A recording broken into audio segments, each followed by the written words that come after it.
Ram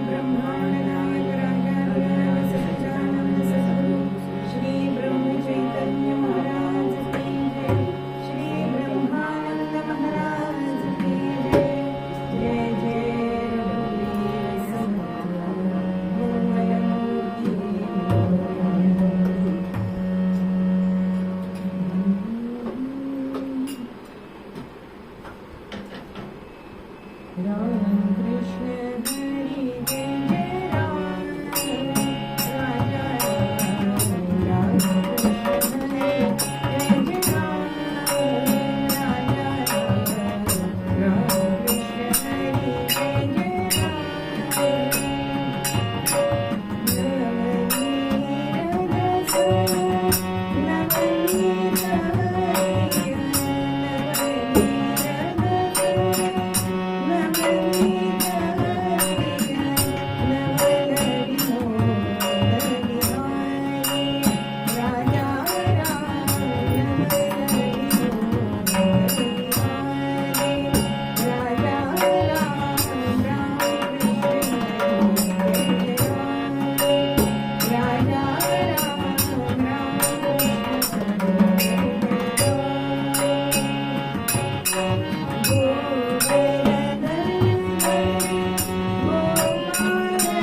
आजचा तिसरं पुष्प आपण कीर्तन पुष्प रामचंद्रांच्या चरणी राहायचं.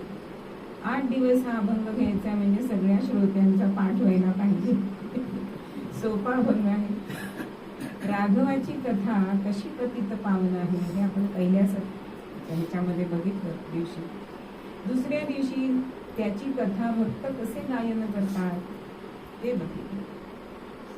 आज आपल्याला बघायचंय की ते कथा का गायन करतात. कारण गायन करण्यासारखं काहीतरी त्याच्यामध्ये असायला पाहिजे ना. त्याचं उत्तर तिसऱ्या चरणात समर्थ देत आहे की राघवाच्या गुणांना दिसे तुलना. अत्यंत रामभक्त असणारे असे हे समर्थ रामदास प्रत्यक्ष मारुतीचा अवतार. आपण आजही रामकथा जिथे चालते तिथे मारुतीरायांसाठी पाठ करतो. रामकथा ऐकण्यासाठी मारुतीराय येत असतात. म्हणून त्यांचं वर्णन करताना मगाच्या श्लोकामध्ये श्लोककर्ते सांगतायत की जया घेतला वेश हा मानवाचा. मारुतीरायांनी मानवाचा वेश घेतलाय आणि या भूतलावर ते रामदास म्हणून अवतरलेले आहे. जसा मारुतीरायांनी रामनामाचा प्रसार आणि प्रचार केला तसा रामदासांनी सुद्धा आपल्या जीवनभर म्हणजे क्षण आणि कण आयुष्याचा रामभक्तीसाठी रामनामाचा प्रसार करण्यासाठी हा त्यांनी आपल्याला उपयोगात आणलेला दिसतो. आणि त्याच्यानंतर समर्थांचाच अवतार असणारे आमचे ब्रह्मचैतन्य की ज्यांना आपण नामावतार असं म्हटलं जातं. ज्यावेळी तुकामाईंनी गणूला म्हणजे महाराजांना अनुग्रह दिला, कृपाहस्त मस्तकावर ठेवला. वास्तविक पाहता गुरूंची अशी इच्छा असते की आपली परंपरा शिष्यांनी पुढे चालवावी. पण तुकामाईंनी काय सांगितलं महाराजांना की माझं नाव तू मोठं करायचं नाहीस. जे समर्थांनी कार्य केलं तेच तुला करायचंय. आणि त्याचप्रमाणे महाराजांनी सुद्धा आज जन्म नव्हे, आज जवळजवळ 113 वर्ष त्यांना जाऊन झाली तरी सुद्धा रामनामाचा प्रसार आणि प्रचार चालू आहे की नाही. म्हणजे आपल्या ओळखीचं कोणी नसलं पण आपण बसमध्ये तर जपमाळ घेऊन बसलो असलो तुम्ही महाराजांचे आहात का असं सहज ती व्यक्ती विचारते. इतका रामनामाचा प्रसार आणि प्रचार महाराजांनी सुद्धा केला. कारण त्यांना सुद्धा मारुती अवतारच म्हटलं जातं. मारुती एवढा रामनामाचा प्रसार आणि प्रचार कोणी केलेला नाही. मग अशा या राघवाच्या गुणा न दिसे तुलना. आपण एखाद्या गोष्टीची तुलना कशी करतो तर 2 पारड्यामध्ये एखाद्या 2 वस्तू टाकतो आणि कुठली जड आहे ते आपण बघतो. मग त्यावेळेला असं दिसतं की राघवाचे गुण हे आपण कुठल्याही तागडीमध्ये तराजूमध्ये तोलू शकत नाही. मग असे हे काय गुण आहेत. मुळात गुण कशाला म्हणतात, ते किती प्रकारचे असतात, असे अनेक प्रश्न आपल्या मनामध्ये येत असतात. आपल्याला सामान्य जीवनामध्ये ते कळत नाही. पण ज्या वेळेला आपण अध्यात्माचा अभ्यास करतो, काही उपासना करतो त्यावेळेला हे आपल्या मनामध्ये प्रश्न उद्भवतात. मग गुण हे 2 प्रकारचे असतात. ते म्हणजे सद्गुण आणि दुर्गुण. दुर्गुण हे आपोआप येतात. त्याला सांगायला लागत नाही ये रे बाबा आमच्यामध्ये असं सांगायला लागत नाही. पण दुर्गुण म्हणजे काय, द्वेष करणं, मत्सर करणं, एखाद्याचं वाईट चिंतन, हे सगळे दुर्गुण आहेत. व्यसन करणं. आपल्याकडे व्यसन 2च सांगितली आहेत खरं. एक हरिनामाचं व्यसन लागावं किंवा विद्या संपादन करण्याचं व्यसन लागावं. पण हे सोडून सगळे लोक करत असतात. म्हणजे माहिती असून सुद्धा लोक व्यसन करतात. मग एका वर्गामध्ये एक गुरुजी हजेरी पत्रक घेऊन आले. आजच्या जगाप्रमाणे हजेरी चाललेली होती. त्यांनी विचारलंय, पहिलं नाव पुकारलंय, लोभ हजर, मोह हजर, अहो सगळे दुर्गुण झाले. आणि त्यानंतर विचारलं प्रामाणिकपणा, गैरहजर आहे. आता कुठेही प्रामाणिकपणा आपल्याला दिसत नाही, सत्यवचन दिसत नाही, आपले नियम आपणच पाळत नाही आहोत. हे करण्यासाठी तर आपल्याला हा मनुष्य जन्म मिळालेला आहे ना. मग आपण नियम पाळत नाही म्हणजे परदेशात पाळतो बरं का. आपल्या घरामध्ये म्हणजे परवा आम्ही जी चर्चा पंचपरिवर्तन याच्यामध्ये केली, त्याच्यामध्ये त्यांनी काय सांगितलं की म्हणे मला एका शाळेमध्ये प्रतिज्ञेवर बोलायला सांगितलं. भारत माझा देश आहे, भारत माझे बांधव आहे, साऱ्या भारतावर माझं प्रेम आहे.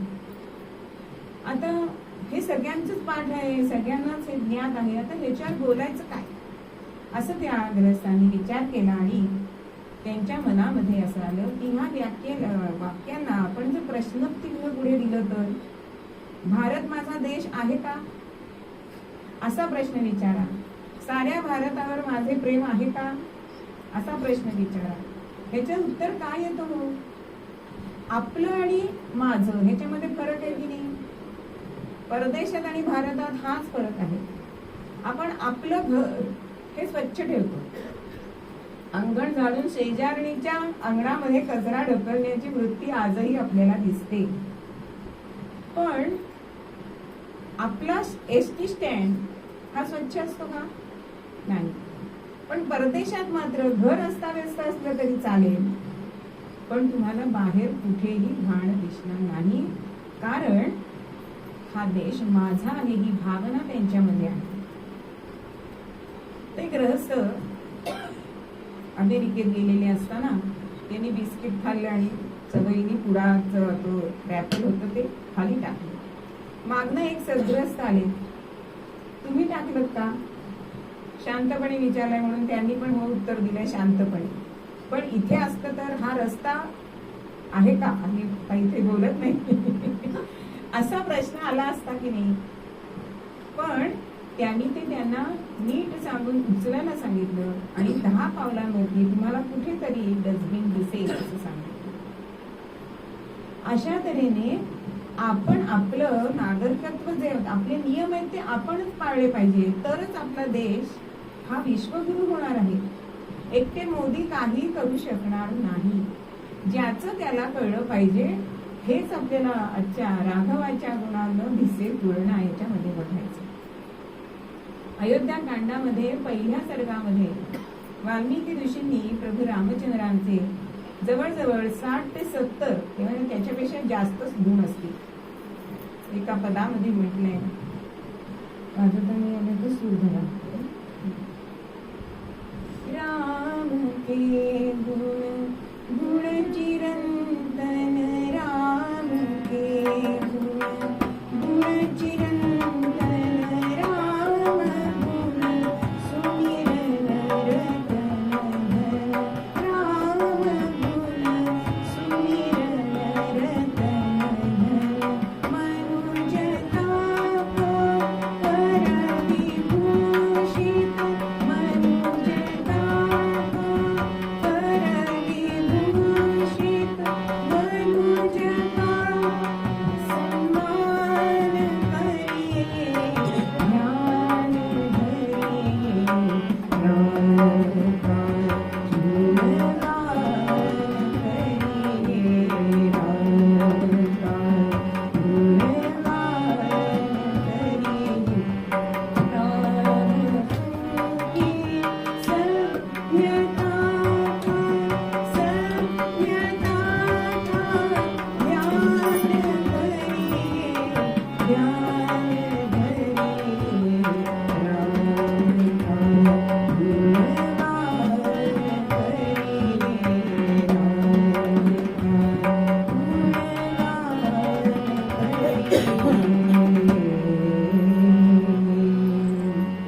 रामरायांजवळ इतके गुण होते की ते दृढ निश्चयी होते. एकदा निश्चय केल्यानंतर त्या निश्चयापासून ते कधीही ढळले नाही. नेतृत्व कसं होतं हो नेतृत्व? अहो नेतृत्व करणं सोपी गोष्ट नाहीये. सगळ्यांना सांभाळून घ्यावं लागतं बरं का. कोणाचंही मन दुखावलेलं कोणाला चालत नाही. रामरायाच्या जीवनात असा प्रसंग आला, पुढे आख्यानात कधीतरी येणार आहे, पण आज गुण सांगायचे म्हणून ते सांगते की समुद्र लंघून लंकेमध्ये जायचं आहे, पण समुद्रातून वाट काढायची कशी हा प्रश्न रामरायापुढे उभा राहिला. आता मारुतीची नुकतीच भेट झालेली होती आणि मारुतीरायांनी रामरायांना सांगितलं की आपण त्याची प्रार्थना करू, त्याला विनंती करू आणि आम्हाला रस्ता दे असं सांगू. म्हणजे युद्ध वगैरे काही नकोय आपल्याला. आता शेषाचे अवतार असणारे लक्ष्मण ते म्हणतायत, दादा असं काही करायचं नाही, वेळ घालवण्याची लक्षण आहे. आपण त्यांच्यावर लगेच बाण उगारू, लगेच तो रस्ता दिला आणि आपण लंकेला जाऊ. आता कोणाचं ऐकायचं? आहे की नाही मोठी तेढ. नवीनांना वाटतं आम्ही नुकतेच आलो म्हणून आमच्या मताला काहीच किंमत नाही का?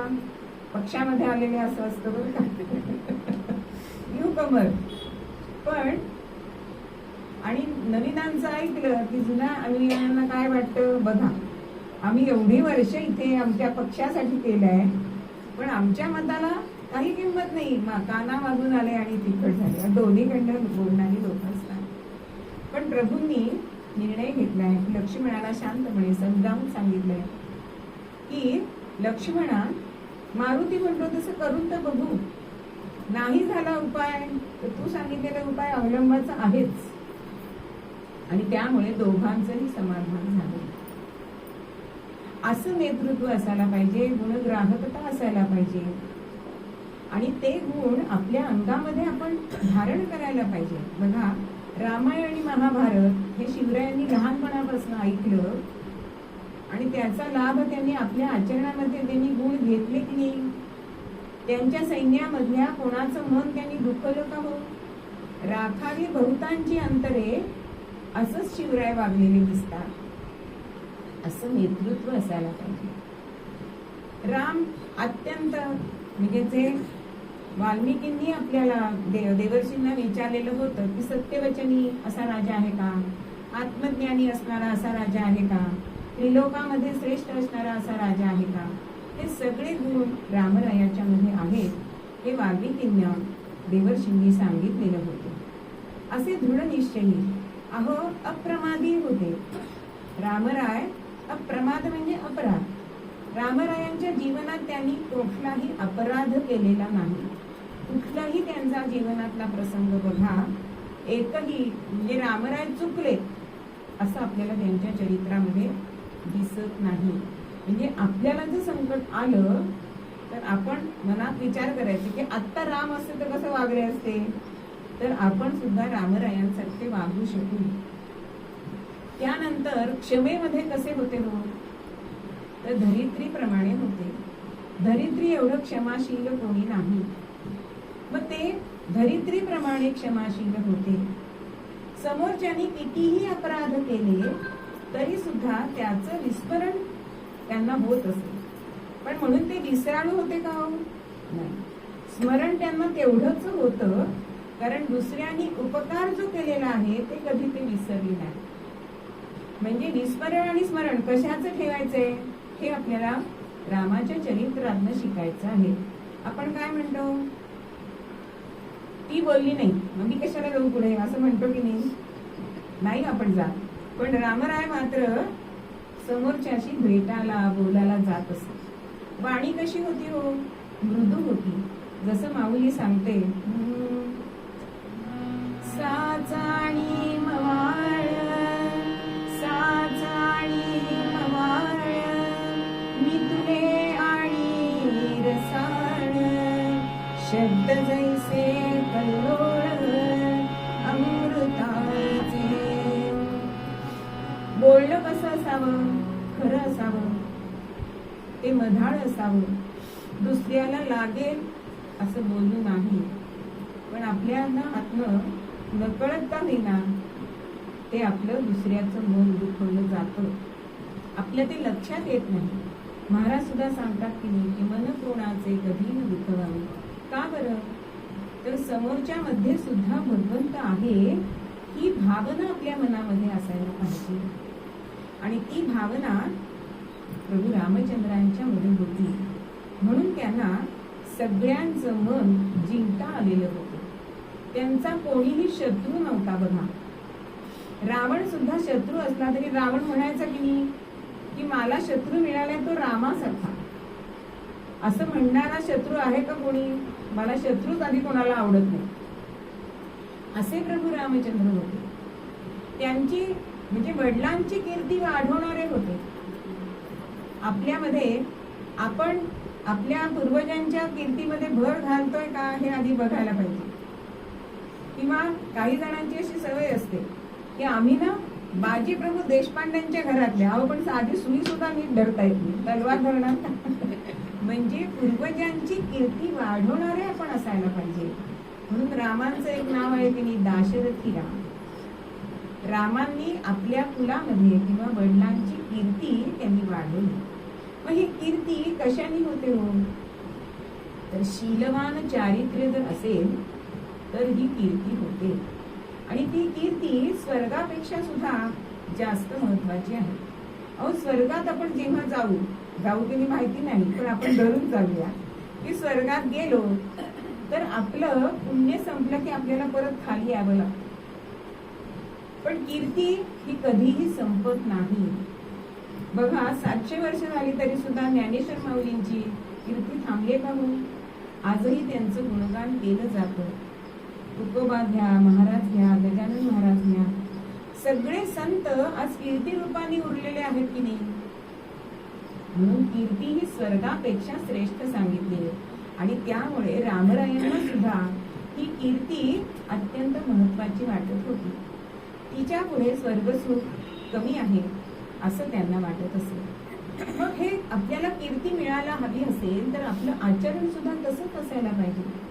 कोणीही आपल्या आचरणावर बोट ठेवता कामा नाही. आपल्या व्यवसायाला किंवा आपण जो व्यवहार करतो तो आपला नीट असायला पाहिजे. समजा आता आम्ही कीर्तनकार आहोत, कीर्तन झालं आणि गेलो हॉटेलमध्ये, चालेल का हो? श्रोते म्हणतील चांगलं कीर्तन करतायत, पण हे काय आचरण? इथे जर तुम्ही बटाटे वडे खात बसलात तर हे तुमच्या व्यवसायाला योग्य नाही. ती तुमची बदकीर्ती होणार. एक भागवतकार असतात आणि स्वर्ग सुखाचं महात्म्य सांगत असतात. आता सगळ्यांना स्वर्गसुख कसं असतं आणि प्रत्येकालाच वाटतं की आपण नरकापेक्षा स्वर्गामध्ये जावं. आणि सहज श्रोत्यांशी संवाद साधता साधता ते म्हणतात, कोणाकोणाला जायचंय स्वर्गामध्ये, स्वर्गसुख कोणाला हवाय? तर एक कुटुंब सगळं त्या भागवत कथेला आलेलं असतं.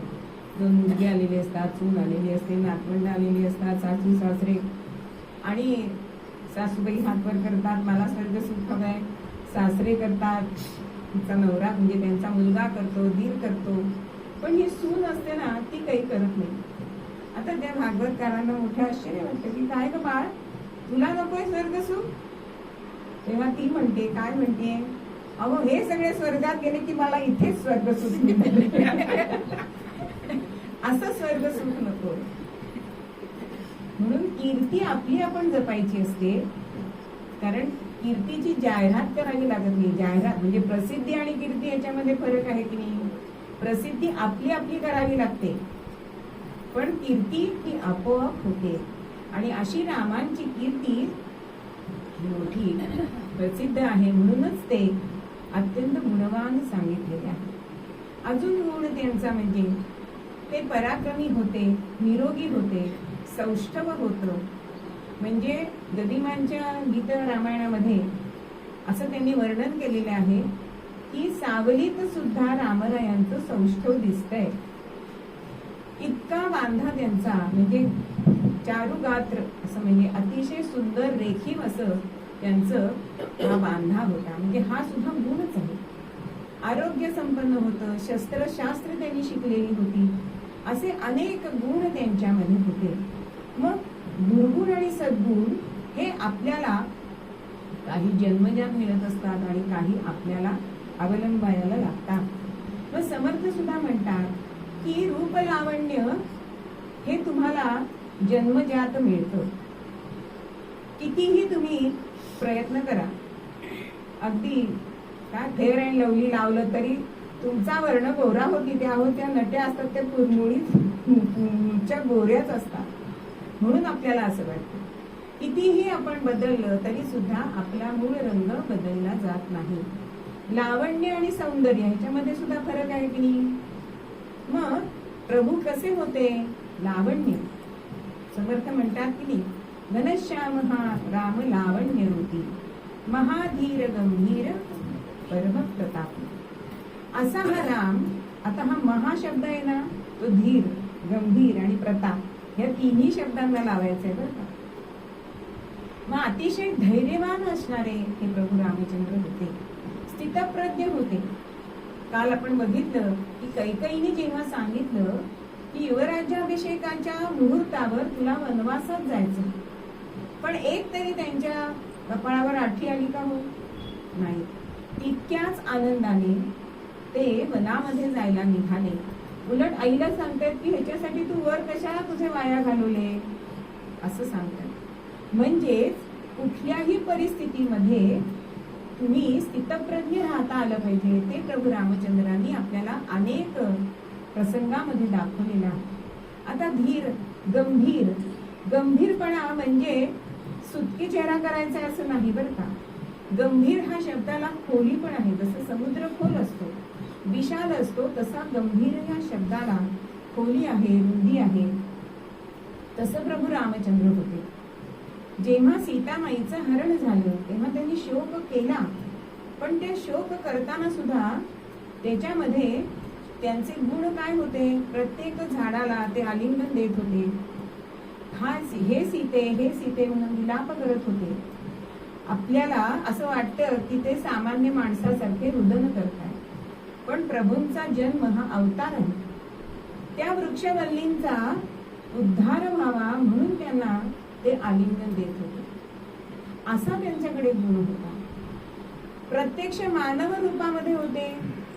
प्रभूंचा अवतार विष्णूंचा अवतार आहे, पण त्यांनी एकही आपला गुण हे त्यांनी आपलं सामर्थ्य वापरलंय का? हो, दैवी सामर्थ्य नाही वापरले. म्हणजे अर्ध युद्ध झालं तरी सुद्धा प्रभू रामचंद्र हे जमिनीवर होते आणि रावण हा रथामधून युद्ध करत होता. दैवी शक्ती त्यांनी वापरलेली दिसत नाही. म्हणून मनुजता को कर विभूषित असे शब्द त्याच्यामध्ये वापरले की मानवाने कसं वागावं हे त्याच्यामध्ये आपल्याला प्रभू रामचंद्र दाखवतात, आचरण करून दाखवतात. स्त्रियांना मान देणं हा सुद्धा प्रभू रामचंद्रांचा एक विशेष गुण होता. प्रत्येकाला बोलून त्याला उपदेश करून प्रजेमध्ये आपण बघितलं की ते समरस होत होते, प्रजानुरंजन करत होते.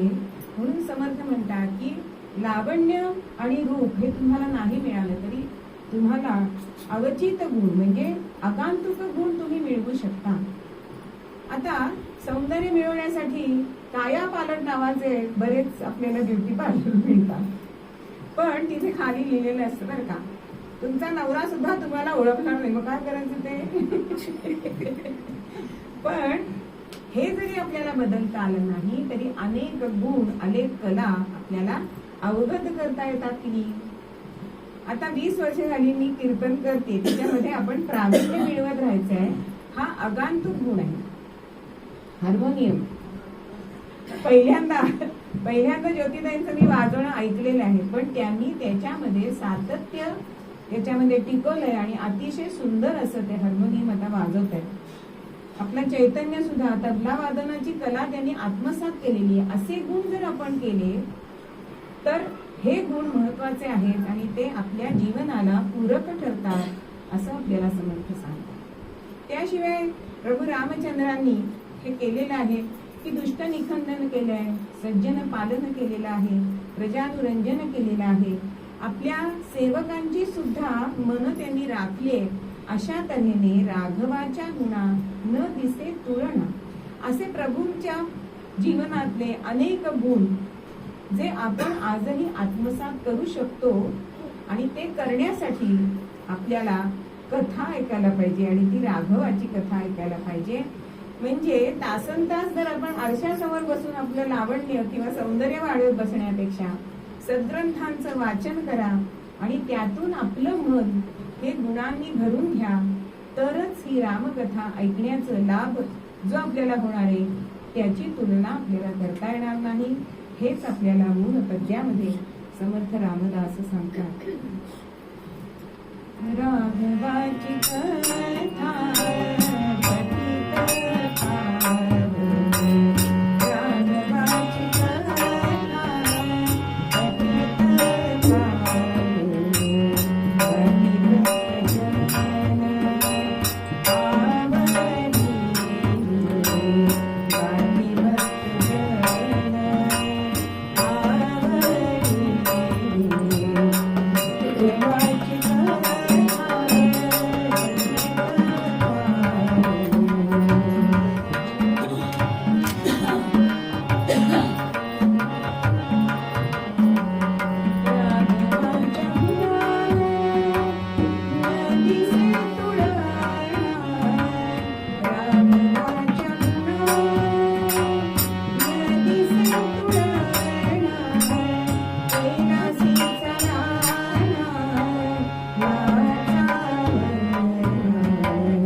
भारद्वाज मुनींच्या आश्रमामध्ये शृंगवेर करून गंगा पार केली आणि प्रभू रामचंद्र, लक्ष्मण आणि सीताराम भारद्वाज ऋषींच्या आश्रमामध्ये येतात. यथोचित स्वागत त्यांनी केले. भारद्वाज मुनींना असं वाटतंय की आपलं भाग्य उदयाला आहे. कारण प्रभू रामचंद्र हे प्रत्यक्ष विष्णूंचा अवतार आहे, जे आपल्याला अनेक जन्मांचे पुण्य आहे म्हणून आपल्याला त्यांचं दर्शन घडलं. आता काही वार्तालाप होत आहे. आणि प्रभू रामचंद्र भारद्वाजांना विचारतात की आता आम्ही वास्तव्य कुठे करावं? एखादी चांगली जागा जर तुम्हाला माहिती असेल तर आपण आम्हाला सांगा. तेव्हा भारद्वाज मुनी सांगतायत की चित्रकूट पर्वतासारखी तुम्हाला दुसरी जागा मिळणार नाही. योग्य असं तिथे तुम्हाला जे फळं फुलं पाहिजे, वास्तव्य वातावरण हे सगळं तुम्हाला उत्तम प्रकारे तुम्हाला तिथे मिळेल. आणि त्यांची आज्ञा घेऊन प्रभू रामचंद्र हे चित्रकूटाकडे निघालेले आहेत. इकडे दशरथ राजा सुमंतांची वाट पाहतात.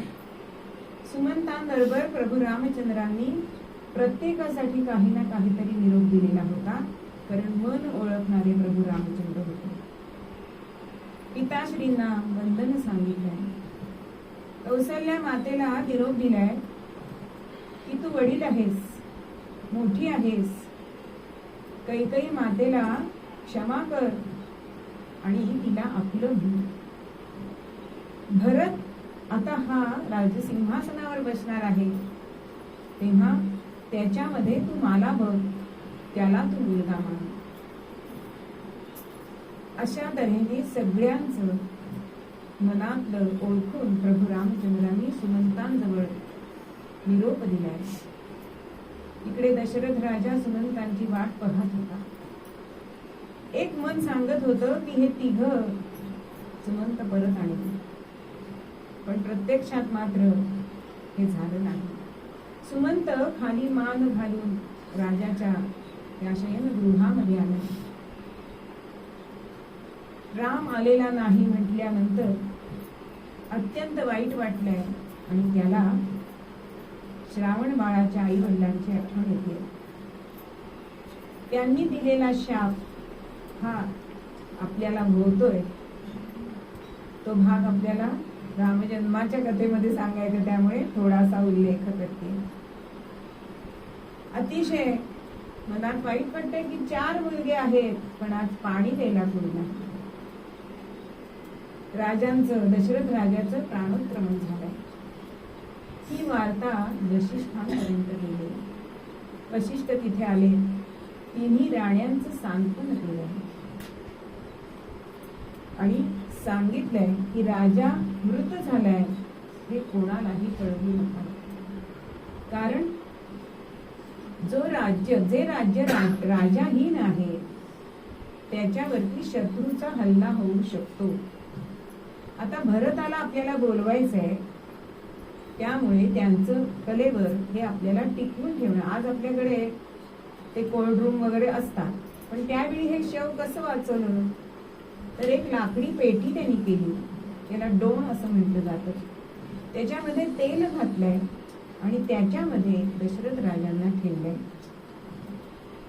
इकडे दूत हे भरत आणि शत्रुघ्नांना घ्यायला गेले, पण अपशकुन मनामध्ये होत होते, ताबडतोब का योद्धेला बोलवलंय.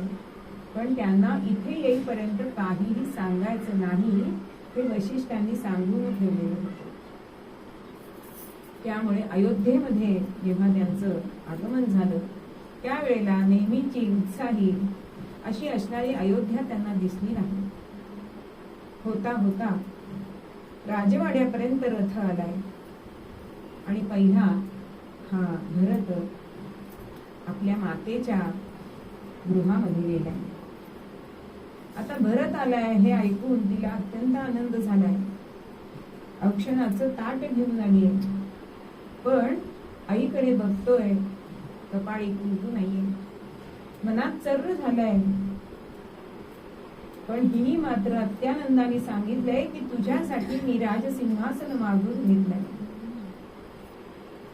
आणि रामाला 14 वर्ष वनवासाला पाठवलं. हे ऐकलं मात्र, पण भरत विवेकी होता. त्याच्या मनात विचार आला की राम वेडवाकडं पाऊल टाकणार नाही, कारण तो अप्रमादी आहे, त्याच्या हातून चूक होणार नाही. म्हणून तो आपल्या आईला विचारतोय की असा काय अपराध रामाने केला की त्याला वनवासात जावं लागलं. आणि तिने सांगितलंय की नाही नाही, हे सगळं मी तुझ्यासाठी केलंय. आणि तेव्हा मात्र भरताला अत्यंत राग आलाय.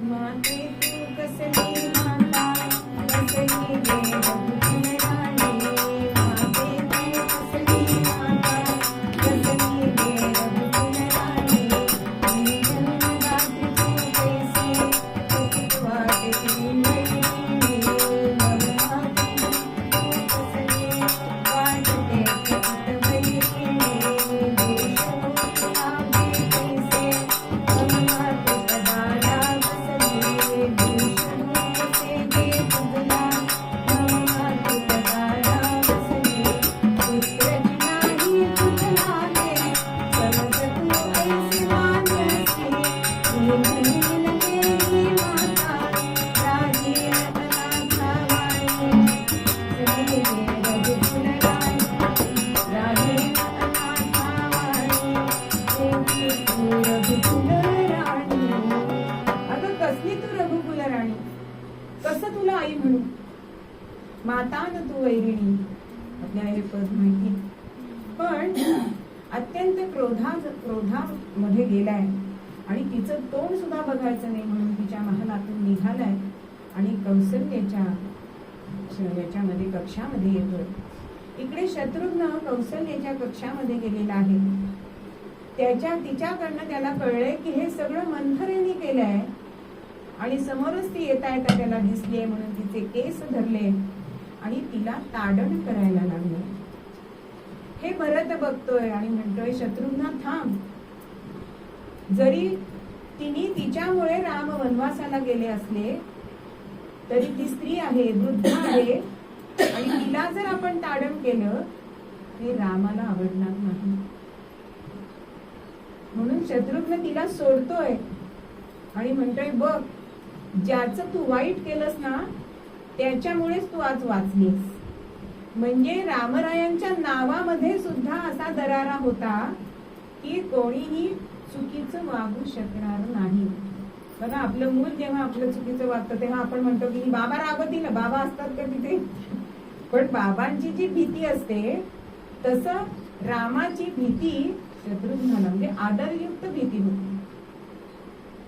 इकडे वशिष्ठांना कळलंय भरत आणि शत्रुघ्न आले.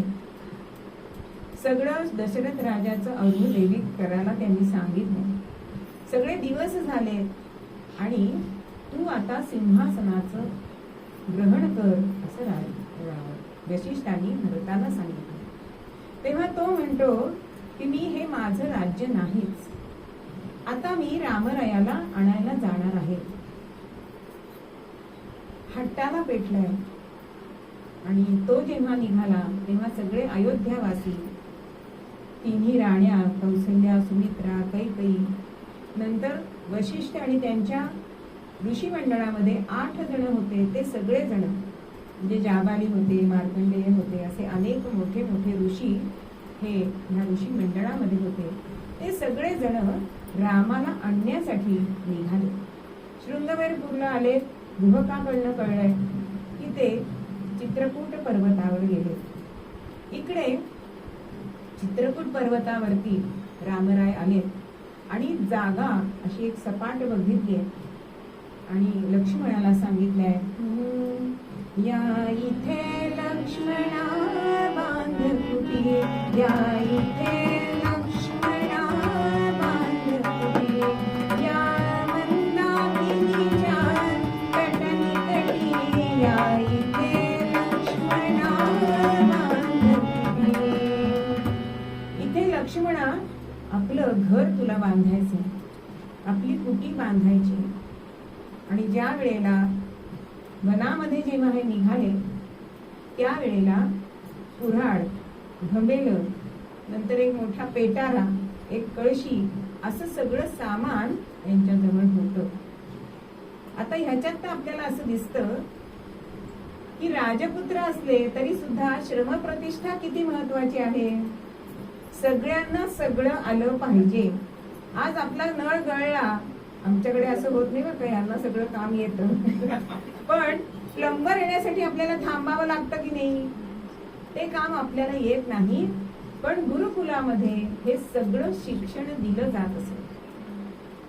म्हणून लक्ष्मण हा कुटी बांधू शकला, हे ज्ञान तेव्हा त्यांच्या शिक्षणामध्ये होतं. आजचं आपलं शिक्षण काय झालंय, पुस्तकी किडा झालेला आहे नुसता. मुलांना कृती काही येत नाही, नुसतं ज्ञान आहे, माहिती आहे, पण प्रत्यक्षात करायला सांगितलं तर काही येणार नाही. पण लक्ष्मणांनी तिथे कुटी बांधली आणि सगळ्या मोठ्या मोठ्या झाडांचे, ते सुद्धा पडलेले वाळलेले ओंडके घेतलेत बरं, कारण पर्यावरण रक्षण करणं हे त्यावेळेस सुद्धा होतं. आज आपण सगळी सिमेंटची जंगलं बांधलेली आहेत. आज आपल्याला कडुलिंबाची पानं पाडव्याला शोधावी लागलेली आहेत, पण असं मात्र त्यावेळी नव्हतं. पर्यावरण रक्षण करणं हे प्रत्येक मानवाचं सुद्धा कर्तव्य सांगितलेलं आहे. आणि अशी सुंदर कुटी त्यांनी बांधली. पण रामराय तसेच गेलेत का, हो नाही. एक कृष्ण मृग यांनी तिथे मारलाय, कारण ते क्षत्रिय आहे. ते हवन केलंय आणि समंत्र अशी वास्तुशांत त्यांनी केली. म्हणजे पौरोहित्य सुद्धा त्यांना गुरुकुलामध्ये शिकवलेलं होतं. आणि त्यांनी सीतामाईसह त्या कुटीमध्ये प्रवेश केला. थोडे दिवस असे गेले आणि इकडे भरत अयोध्येपासून चित्रकूटाकडे यायला निघाले. एका दिवशी सकाळी उत्तरेच्या दिशेने अनेक असा मोठा धुरळा उठायला दिसला. म्हणून लक्ष्मणाने एका उंच झाडावर जाऊन बघितलं तर मोठं सैन्य येत आहे असं त्याला वाटलं. आणि तो रामांना म्हणतो की कोणीतरी आपल्याला त्रास देण्यासाठी, अजून त्यांचं समाधान झालेलं नाही, कारण रघुकुलाची पताका रथावर होती, त्यामुळे भरताचं अजून समाधान झालेलं दिसत नाहीये. म्हणून तुम्हाला त्रास देण्यासाठी तो येतोय, तुमच्यावर हल्ला करण्यासाठी येतोय. तेव्हा प्रभू रामचंद्र माणूस ओळखणारे होते, जाणणारे होते. ते पुन्हा पुन्हा लक्ष्मणाला सांगतायत की माझा भरत असा नाही, तुझा गैरसमज होतोय. कारण लक्ष्मणाने लगेच धनुष्य बाण उचललं. आणि इकडे भरत आणि हा सगळा समाज चित्रकूटापर्यंत आलाय.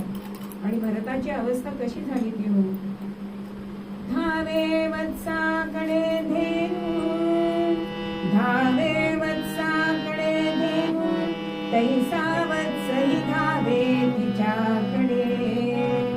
श्री चरण कमला करची विरटाया भरत भृंग जे पावे. राम राम हरे हरे राम, राम राम सीता हरे राम, राम राम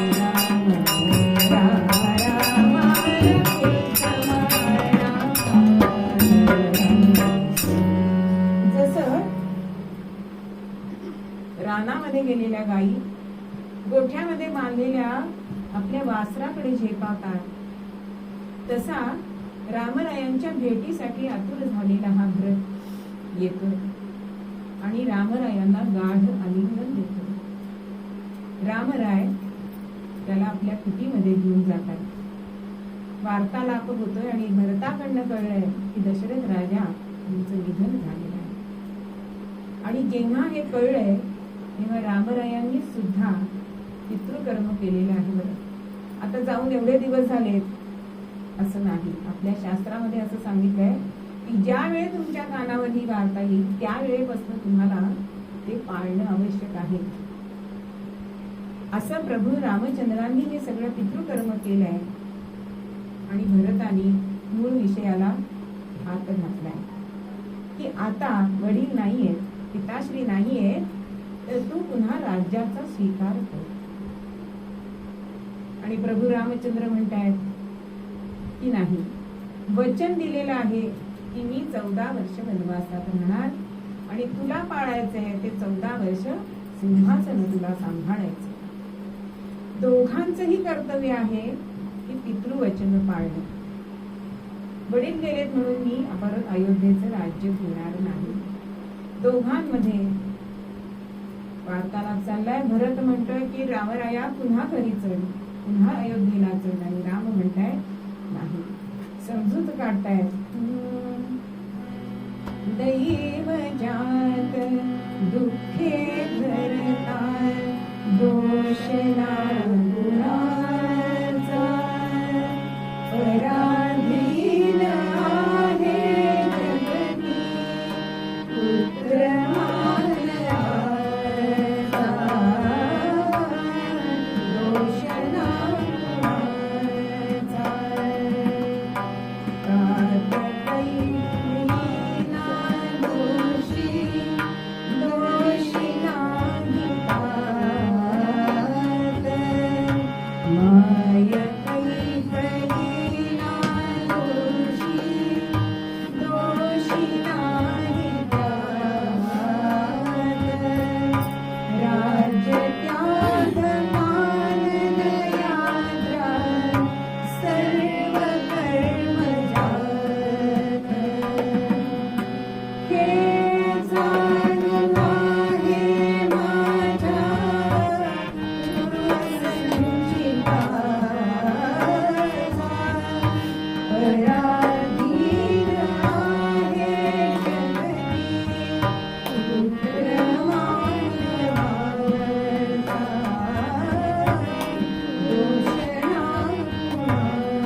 पण भरताला हे पटत नाही.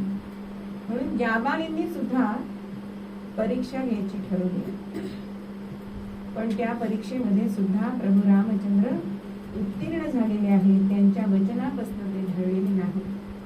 तेव्हा भरत वशिष्ठांना विनंती करते की ह्याच्यातून आता तुम्हीच तोडगा काढा, काय करू.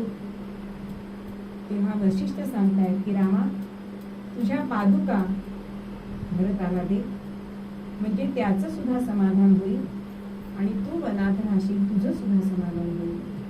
आणि हा त्यांनी काढलेला विचार दोघांनाही पटला. आणि भरताने प्रार्थना केली,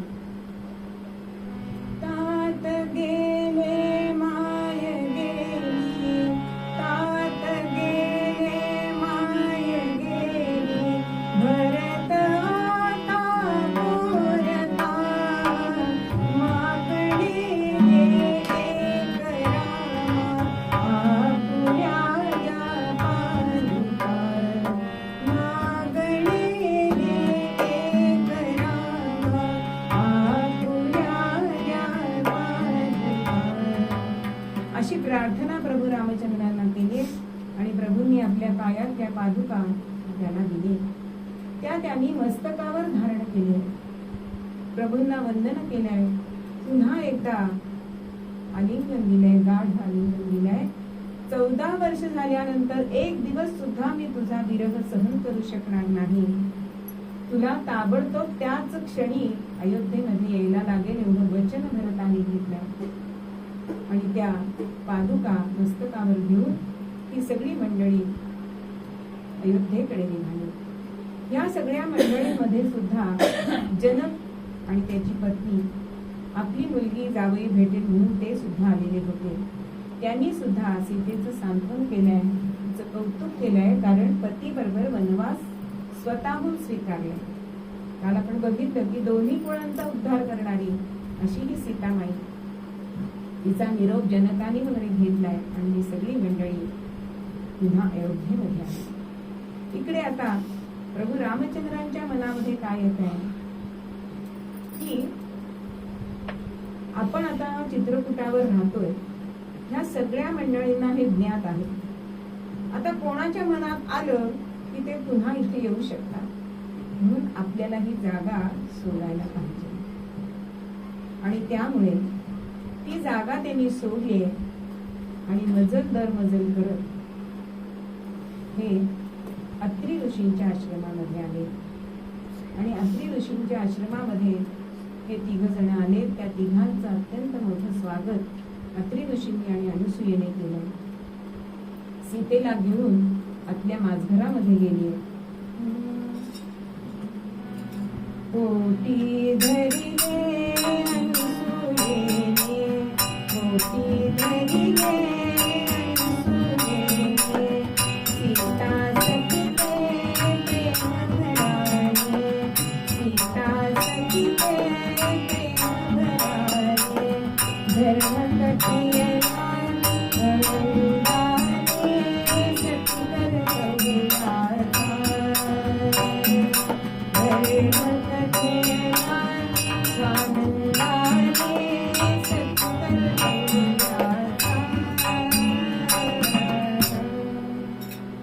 सीतामाईंना आत नेलंय आणि सती धर्म शिकवलं. आता वास्तविक पाहता सीता सतीच होती म्हणूनच ती वनामध्ये आलेली होती पती बरोबर. पण असं म्हणाली नाही का मला माहितीये, हल्ली मुलींना सांगायला गेलं मला माहितीये असं म्हणतात की नाही. पण रामायणात पहिला शब्द त्या श्लोकात काय आलाय, श्रुत्वा. म्हणजे सीतेनं ऐकून घेतलंय आणि ऐकून घ्यायचंय कोणाला नसतं.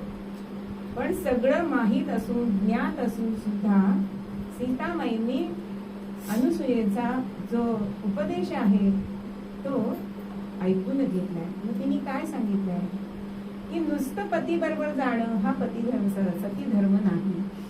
पतीच्या सुखात आपलं सुख बघणं हा पतिधर्म सती धर्म आहे. त्याशिवाय फक्त पतीचीच काळजी करायची का नाही, त्याच्याबरोबर त्याचं जो गणभूत आहे. म्हणून आपल्याकडे म्हणतात की गृहिणी कोणाला म्हणावं की पती सकट गृहातील सगळ्यांचा जो विचार करते त्याला गृहिणी असं म्हणतात.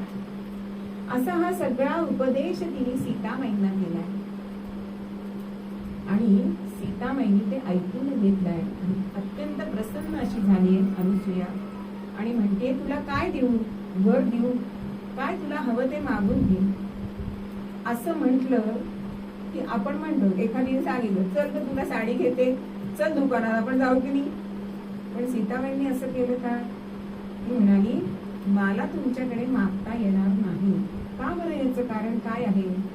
तर ती म्हणते मी क्षत्रिय कन्या आहे, क्षत्रिय पत्नी आहे, क्षत्रिय स्नुषा आहे आणि क्षत्रियाचा हात कधी खाली नसावा, देण्यासाठी असावा, म्हणून मी तुमच्याकडे काहीही मागू शकत नाही. हे उत्तर सीतामाईंनी अनुसूयेला दिल्यानंतर अजूनच ती तिच्यावर प्रसन्न झाली आणि तिने 4 गोष्टी तिला दिले. त्याच्यामध्ये म्हणजे एक न सुकणाऱ्या पुष्पांची माला तिला दिली, अक्षय उटी दिली. म्हणजे आज तुम्हाला काय म्हणायचं ते फेस पॅक समजा म्हणा, पण त्यांनी तिची काया ही कायम चिरतरुण राहणार असते. हा तिने स्वतः केलेला आहे बरं अनुसूयेने. आणि तिने वस्त्र विणलेलं स्वतः, म्हणजे स्त्रिया किती प्रगत होत्या हे आपल्याला त्याच्यावरून कळतं. आणि हे वस्त्र कधीही मलिन होणार नाही अशा या वस्तू सीतामाईंना अनुसूयेने अत्यंत आनंदाने आणि प्रसन्नतेने दिल्या. जसं अनुसूयेने सीतेला उपदेश केला तसा अत्रि ऋषींनी सुद्धा त्यांनी रामरायाला उपदेश केला. की त्यांनी सांगितलंय की फक्त पत्नीनीच पतीमध्ये देव बघायचा नसतो, तर पतीनी सुद्धा पत्नीमध्ये देवता बघायची असते. आणि हा दोघं जण त्यांना सांगतायत की हा मी तुम्हाला उपदेश केला नाहीये, हा उपदेश तुमच्या निमित्ताने सामान्य जनांना केलेला आहे. प्रत्येक घरामध्ये स्त्रीचं का सांगितलेलं आहे महत्व, तिला लक्ष्मी का मानतात, हे सगळं त्या दोघांनी त्यांना सांगितलंय आणि त्यांना वंदन करून पुढचा रस्ता हा त्यांनी धरलाय. कारण तापसी वनवासी असे जे असतात त्यांनी एका ठिकाणी कधीही वास्तव्य करायचं नसतं. पुढे गेले आणि त्यानंतर ते येतात ते शरभंग ऋषींच्या आश्रमामध्ये येतात. तिथे त्यांचा वार्तालाप होतो. म्हणजे असं रामायणामध्ये सांगितलंय, वाल्मिकी रामायणामध्ये, की हा ऋषींचाच सगळा हा कार्यक्रम ठरलेला होता. म्हणजे हल्लीच्या भाषेत प्लॅन ठरलेला होता की रामाला बाहेर काढल्याशिवाय त्याच्या जीवनाचं जे त्याचं कार्य आहे ते होणार नाही. आणि हे असं रस्त्याने जाताना रामरायांचं लक्ष एका ठिकाणी गेलंय.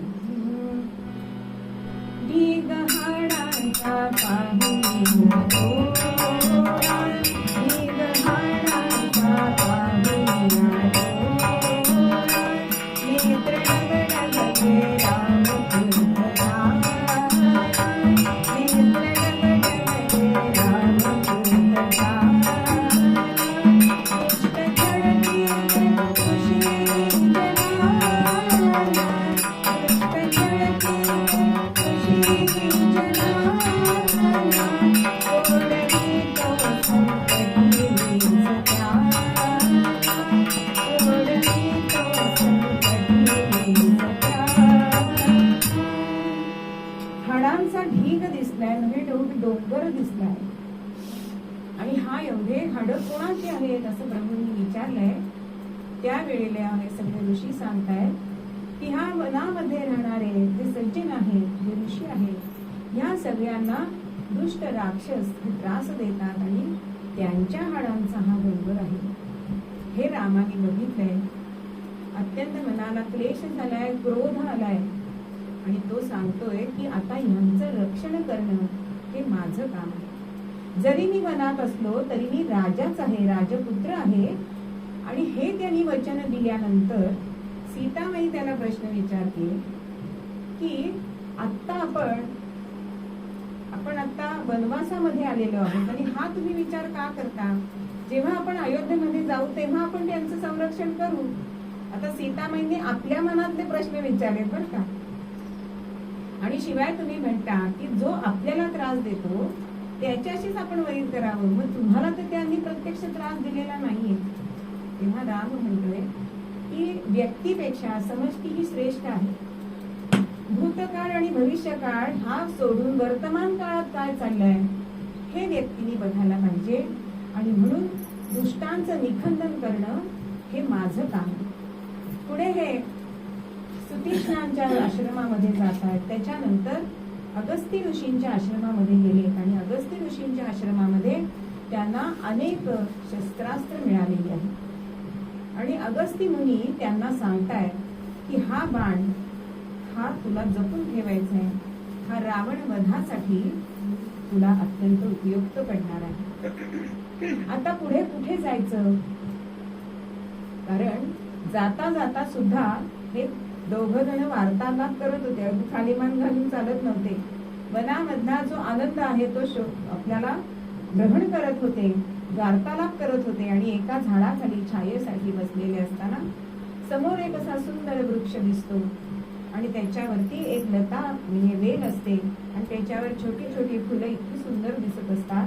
म्हणून प्रभू रामचंद्रांच्या मनात येतं की काय ही भाग्य आहे ह्या लतेचं, खरंच ही भाग्यवान आहे. म्हणून सीतेला म्हणतायत बघ किती ती लता भाग्यवान आहे. पण सीतामाई काय सांगते, अहो तो वृक्ष नसता तर ती लता त्याच्यावर कशी चढली असती, तिला आधार कसा मिळाला असता. असं दोघांचा वाद होतोय. आणि आता न्यायाधीश कोण? तिसरा लक्ष्मणाला विचारतायत की कोण वृक्ष श्रेष्ठ आहे का लता श्रेष्ठ आहे? तेव्हा आता अधिक पंचायत, दादाकडनं बोललं तर वहिनी रागवणार, वहिनीकडनं बोललं तर दादा रागवणार. आता तो पुढे आलाय, दोघांना वंदन करतोय. तो म्हणतोय की वृक्ष आहे म्हणून लता आहे आणि लतेचं सौंदर्य वृक्षामुळे मिळतंय. पण खरं सांगू का, त्याच्या छायेत जो बसलाय ना तो खरा भाग्यवान आहे. म्हणजे दोघांनाही त्यांनी दुखवलं नाहीये.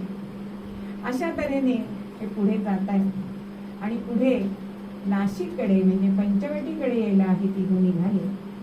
मध्ये राम टेकलेत बसलेत म्हणून तिथे रामटेक नावाचं गाव आजही आपल्याला दिसतं. पंचवटीमध्ये आले आणि तिथे कुटी बांधली. दररोजचा सकाळचा नित्यक्रम झालेला आहे. हा वनामध्ये जायचा, फळं आणायचा. लक्ष्मणाची सुद्धा अत्यंत मोठी सेवा ही प्रभू रामचंद्रांची चाललेली आहे. आणि एक दिवस असं झालं की सीता आणि राम असे बसलेले असताना आणि बाणांना धार लावत असताना एका बाजूला लक्ष्मण होता आणि इतक्यामध्ये आणि रावण भगिनी आली, रावण भगिनी शूर्पणखा राम रूपा मोहिनी. अहो त्यांच्या कुटीच्या जवळ रावणाची बहीण आली आहे आणि ती रामाच्या रूपावर मोहित झाली आहे. अत्यंत सुंदर असं रूप घेऊन तिथे आले आणि विचारते कोण तू, कुठला राजकुमार, अशी चौकशी करते. तेव्हा मी तुझ्याशी विवाह करण्यासाठी उत्सुक आहे असं सांगितलं. प्रभू रामचंद्र तिला विनम्रतेने सांगतायत की अगं बाई ग, माझं लग्न झालेलं आहे आणि माझं एक पत्नी व्रत आहे, त्यामुळे मी तुझ्याशी विवाह करू शकत नाही. आता शेजारी बसलेल्या सीतेकडे बघतीये. ती म्हणते ही काय कामाची, मी जर तिला पुंकर मारली तर उडून जाईल. तू माझ्याशीच विवाह कर. पण तो म्हणतोय माझा भाऊ आहे ना तिथे, त्याला जाऊन विचार. म्हणून शूर्पणखा लक्ष्मणाकडे येते, त्याला सांगते की तुमच्याच भावानी मला तुमच्याकडे पाठवलंय, आपण माझ्याशी विवाह करू शकता का? आता प्रभूंकडे बघितलंय आणि नेत्रपल्लवी झालेली आहे. पण तरी सुद्धा लक्ष्मण तिला समजावतोय की अगं मी आता आहे त्याचा दास, तुला दासी व्हायला चालेल का? कारण मी दास आहे म्हणजे माझ्याशी विवाह केलास की तू दासी होणार. तिला ते काही पटत नाही. पुन्हा दोघं जण इकडून तिकडे, म्हणजे आपण खेळात एखाद्याला कावळा करतो तसं तिची अवस्था झालेली आहे. आणि इतक्या तिच्या खेपा इकडून तिकडे झाली आहेत आणि अत्यंत क्रोधित झाली आहे आणि सीतामाईकडे झेपावली आणि तिला धरण्यासाठी म्हणून आली. तेव्हा रामराया लक्ष्मणाला आदेश करतात की लक्ष्मणा, दुष्टांची आधी चेष्टा करू नये आणि त्यानंतर त्यांना ठेवू नये, तिला विद्रूप करून टाक. म्हणून तिचे कान आणि नाक हे कापून तिला विद्रूप केलंय. आणि ती इतकी मोठ्यांदा ओरडली की खरं दूषण हे तिथे धावत आलेले आहेत आणि नुसत्या एका दिवसामध्ये ह्या 14,000 त्यांच्या राक्षसांचा संहार हा रामरायाने केलाय. आणि ही वार्ता रावणाला पर्यंत पोहोचलेली आहे की त्याच्या स्थानाला धक्का लागलेला आहे. कारण अगस्त्य ऋषींना त्यांच्याकडे असं कळलं की हे दंडकारण्य सुद्धा आपल्याच राज्याचा भाग आहे, म्हणून ह्याचं संरक्षण करणं हे आपलं दायित्व आहे. असे दुष्टांचं निखंदन करणारे, सज्जनांचं पालन करणारे, स्त्रियांना मान देणारे, मग प्रजानुरंजन करणारे, ऋषींना मान देणारे, ब्राह्मणांना मान देणारे. अहो ब्राह्मण म्हणजे जो ब्रह्म जाणतो तो ब्राह्मण, जन्माने ब्राह्मण झालाय म्हणून तो ब्राह्मण होईलच असं नाही. आज आपल्याला आणि पाणीचा हा गोष्ट दिसते, त्याच्यावर एक छोटासा दृष्टांत सांगते की आणि पाणीमुळे किती गोंधळ होतो बघा. एक फोन आला, तुम्हाला लोणची आवश्यकता आहे का हो? तर आता लोणचं शब्द ऐकायला आला म्हणून विचारलं कोणतं लोणचं, आंब्याचं का लिंबाचं का कैरीचं, मिरचीचं? अहो असा तो संतापला. म्हणजे न इथे न केला तर काय होतं. आणि दुसरी गोष्ट की कीर्तनाला जाताना तुम्ही मला खून करा, चालेल का हो? न आणि न हा जर बदलला हे त्यांनी शिकायला पाहिजे, आपल्याला नाही हा प्रॉब्लेम. पण जे ब्रह्म जाणतात त्या ब्राह्मणांचा, विद्वानांचा सत्कार करणारा, त्यांना आदरणीय पूजनीय मानणारा, असे अनेक गुण ज्याच्यामध्ये होते असे प्रभू रामचंद्र. म्हणून समर्थ मूळ पद्यामध्ये म्हणतात की राघवाच्या गुणा न दिसे तुलना. म्हणून मूळ पद्यामध्ये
Thank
you.